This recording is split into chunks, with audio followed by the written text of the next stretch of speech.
Hello friends, my self Hemant sir. આજે English ગ્રામરની અંદર હું તમને ખૂબ જ અગત્યનો ટોપિક સમજાવવા માટે આવ્યો છું. ખાસ કરીને એ જે ટોપિક છે એ 9 થી 12 ના વિદ્યાર્થીઓ માટે અને આપણા જે મિત્રો 10th આર્ટની એક્ઝામ આપવાના છે એમને પણ ઇંગ્લિશ ગ્રામરની અંદર એ ટોપિક ખૂબ જ ઉપયોગી થશે. તો ઇંગ્લિશ ગ્રામરની અંદર આજે આપણે ફંક્શન્સ આમ તો ઘણા બધા આવે છે, પરંતુ જે અગત્યના છે, જે વધારે પડતા એક્ઝામની અંદર પૂછાતા હોય એ ફંક્શન્સ આજે આપણે સ્ટેપ બાય સ્ટેપ આજે તો બે જ ફંક્શન જોઈશું. આના પછી મારી જે વિડીયોઝ આવશે એની અંદર તમને બીજા ફંક્શન્સ વિશે પણ જાણવા મળશે.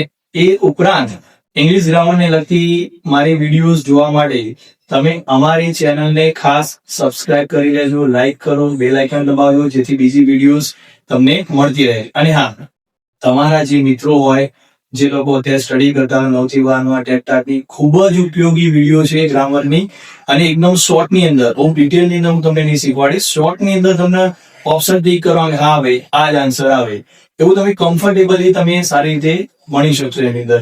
ચલો સ્ટાર્ટ કરીએ. સૌથી પહેલા આપણે ફંક્શન્સ ની અંદર આવે છે સબપોઝિશન.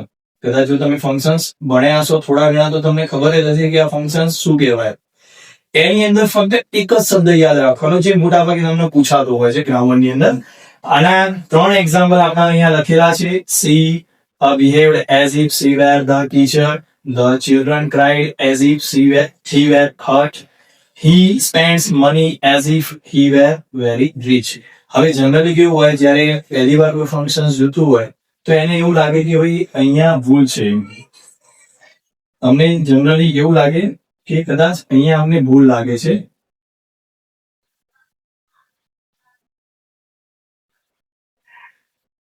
અમારા ઘણા બધા વિદ્યાર્થીઓ પહેલી વાર જયારે ફંક્શન્સ નો આ એક્ઝામ્પલ જુએ ત્યારે એમને એવું લાગે કે શી જોડે વેર, હી જોડે વેર કેવી રીતે આવે. ઓકે, તો અહીંયા એઝ ઇફ જોડે વર જ આવે. અહીંયા આપણે પાસ્ટ ફોર્મ નથી ભણતા ટેન્સ નું.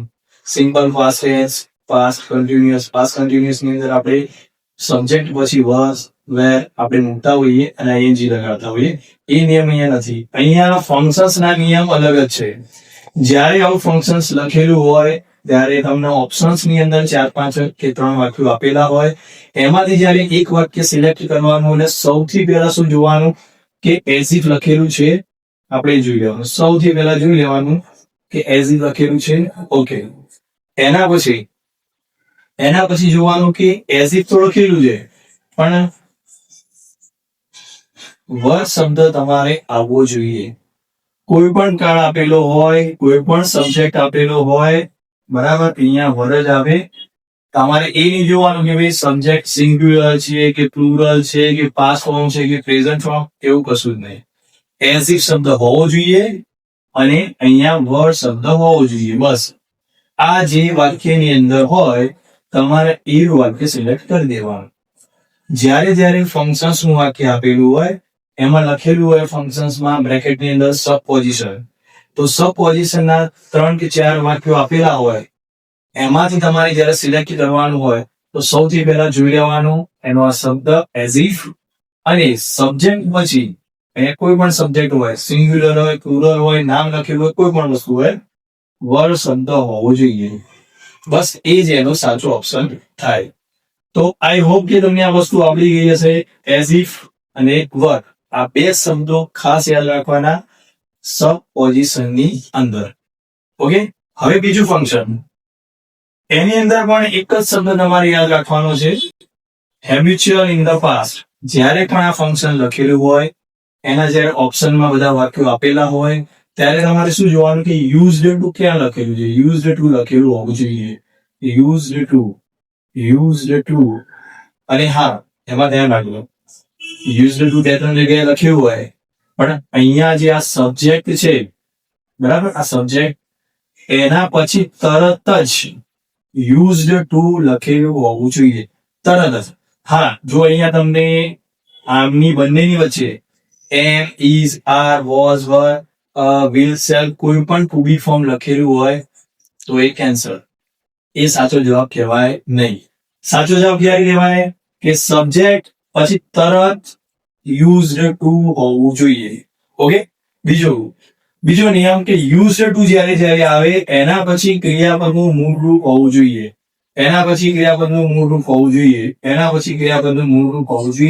મૂળ રૂપ એટલે V1. જનરલી આપણે જો ગ્રામરનું થોડું ઘણું બેઝિક નોલેજ હશે તો આપણને ખબર જ હશે કે મૂળ રૂપ એટલે V1. હંમેશા ટુ પછી ક્રિયાપદનું મૂળ રૂપ જ આવે. જો મૂળ રૂપ ના આપેલું હોય, અહીંયા ING વાળું ક્રિયાપદ હોય, પાસ્ટ ફોર્મ હોય કે બીજું કંઈ પણ લખેલું હોય તો એ ઓપ્શન ખોટો. એટલે તમે જ્યારે આનો ઓપ્શન સિલેક્ટ કરતા હોય, તમારે જ્યારે ફંક્શન્સ ની અંદર આવું લખેલું હોય કે હેબિચ્યુઅલ ઇન ધ પાસ્ટ, તો ખાસ જોવાનું સબ્જેક્ટ પછી તરત જ યુઝડ ટુ લખેલું છે કે નહીં. પછી યુઝડ ટુ આવે એટલે ક્રિયાપદનું મૂળ રૂપ આવે. બસ આ બે વસ્તુ ખાસ ધ્યાનમાં રાખવાની.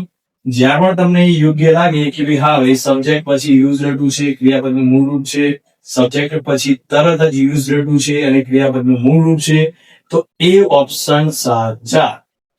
ઓકે, આ રીતે તમારા 2 માર્ક્સ આના પહેલા સપોઝિશન અને હેબિચ્યુઅલ જનરલી દરેક એક્ઝામ ની અંદર આવતા હોય છે. ઓકે ફ્રેન્ડ્સ, આઈ હોપ કે તમને આ બંને ફંક્શન, આજે મેં ફક્ત 2 જ ફંક્શન શીખવાડ્યા. ફંક્શન્સ તો ઘણા બધા છે, પરંતુ જે જરૂરી હતા એવા જે ફંક્શન્સ છે હું તમને મારી વિડીયો અપલોડ કરતો રહીશ. તમે એના માટે તમારે સબસ્ક્રાઇબ કરવું પડશે. અને હા, જો મારી વિડીયો પસંદ આવી હોય તો લાઈક પણ કરતા રહો, તો મને વધારે પોઝિટિવ ફિલિંગ્સ આવે. અને અમારી વિડીયોઝ તમને જલ્દી મળે એના માટે બેલ આઇકોન તો જરૂર દબાવજો, જેથી તમને આઈડિયા રહે કે ફટાફટ વિડીયો આવે છે. બીજી વસ્તુ કે આ જે ફંક્શન છે એની અંદર તમે આજે 2 જ વસ્તુ શીખ્યા, એક સપોઝિશન અને હેબિચ્યુઅલ. અને બંનેની અંદર 2 શબ્દો યાદ રાખવાના હતા. સપોઝિશન ની અંદર હતું તમારે કે ભાઈ એઝ ઇફ અને વર, બસ આ 2 શબ્દો યાદ રાખવાના.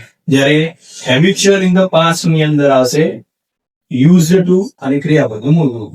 ઓકે, મારી આ વિડીયોને લાઈક કરજો, સબસ્ક્રાઇબ કરજો. તમારા જે મિત્રો હોય, જે ભણતા હોય, 9 થી 12 ના વિદ્યાર્થીઓ હોય, ટેટ ટાટ કે બીજી કોઈ પણ એક્ઝામ આપતા હોય, દરેક એક્ઝામ ની અંદર ગ્રામરનો જ્યારે ટોપિક આવે ફંક્શનનો, ત્યારે વધુ આ ફંક્શન્સ આવતા હોય છે, જેથી બધાને ઉપયોગી થાય. Thank you very much.